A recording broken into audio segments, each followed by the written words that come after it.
Hello, അസ്സാം വലൈക്കും. ജലാകണ്ണ മകനാണ്. ഇന്നത്തെ ഫുഡാണ്. ശനിയാഴ്ച ചെറിയ സ്പെഷ്യൽ.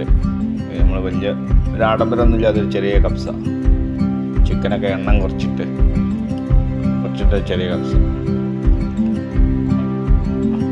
അപ്പോൾ ഉഷാറായിക്കോട്ടെ. അപ്പോൾ പ്രതീക്ഷിക്കാതെ ചിക്കനൊക്കെ മുണ്ടിട്ട് തരാൻ മാത്രം ഉണ്ടാവും. അതിൽ കുടുങ്ങിയാൽ കുടുങ്ങി. കപ്സയും പിന്നെ അതിലേക്കുള്ള നമ്മളെ മുളകിൻ്റെ വെള്ളവും.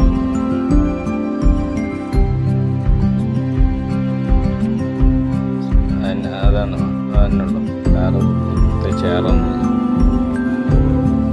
അപ്പോൾ നിങ്ങൾ എന്ത് ചെയ്യുക, നമ്മുടെ ചാനലൊക്കെ ഇതിൻ്റെ വീട്ടിൽ ഉണ്ടാക്കുന്ന വീഡിയോസ് ഞാൻ ഇതിന് മുന്നേ വിട്ടിട്ടുണ്ട്. ഇതിന് ഇടയ്ക്കിടയ്ക്ക് ഉണ്ടാക്കുന്നതുകൊണ്ട് പിന്നെ അപ്പം ഇവിടെ ഉണ്ടാക്കിയിട്ടുണ്ട്. അപ്പോൾ സബ്സ്ക്രൈബ് ചെയ്യുക, ലൈക്ക് ചെയ്യുക, ഷെയർ ചെയ്യുക, കമൻറ്റ് ചെയ്യുക. ഓക്കെ.